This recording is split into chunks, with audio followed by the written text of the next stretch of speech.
AP రాజధాని అమరావతిలో మౌలిక సదుపాయాల కల్పన కోసం మరోసారి భూ సమీకరణ చేపట్టాలని రాష్ట్ర మంత్రివర్గం నిర్ణయించింది. భవిష్యత్ అవసరాలను దృష్టిలో ఉంచుకుని ఒకే రకమైన నిబంధనలతో ఈ ల్యాండ్ పూలింగ్ ప్రక్రియ పూర్తి చేయనున్నట్లు రాష్ట్ర సమాచార పౌర సంబంధాల శాఖ మంత్రి కొలుసు పార్థసారథి తెలిపారు. మంగళవారం జరిగిన ఏపీ కేబినెట్ సమావేశంలో తీసుకున్న పలు కీలక నిర్ణయాలను ఆయన మీడియాతో వివరించారు.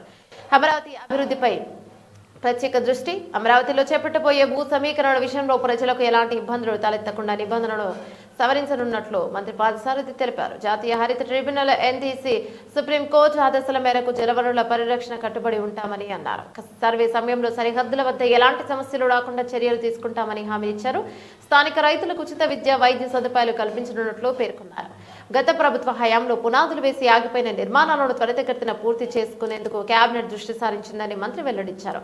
ఇప్పటికే టెండర్లు దక్కించుకున్న general administration department GAD, HOD టవర్ల నిర్మాణ బాధ్యతలను ఎన్సీఎఫ్సీ, ఎల్&టీ, షాపూర్, వల్లోజీ సంస్థలకు అప్పగించనున్నట్లు తెలిపారు. సిఆర్డీఏ సమావేశంలో తీసుకున్న నిర్ణయాలకు కూడా కేబినెట్ ఆమోద ముద్ర వేసిందన్నారు.